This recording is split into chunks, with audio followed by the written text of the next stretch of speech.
PNP ang in charge at siya ang nagsasabi kung sino ang pwedeng pumasok at hindi pumasok.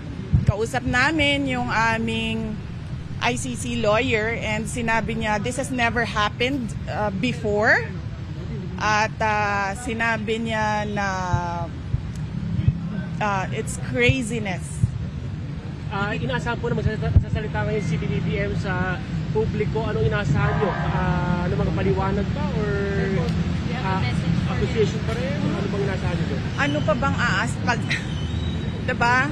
Nagbigay nga siya ng statement ng 20 pesos per kilo na bigas. So ano pa bang aasahan natin sa mga statements ng Pangulo?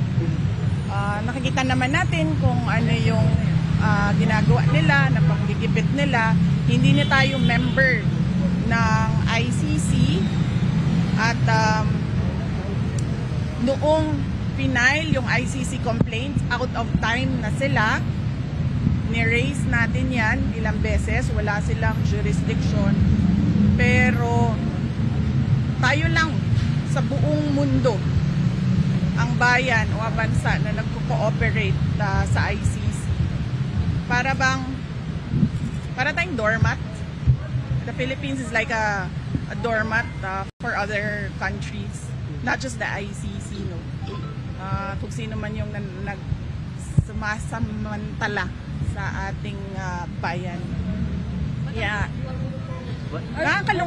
Nakakalungkot dahil saan ka ba nakahanap ng bayan na yung kanyang citizen mismo ibibigay niya sa dayuhan. Nakakahiya bilang isang Pilipino.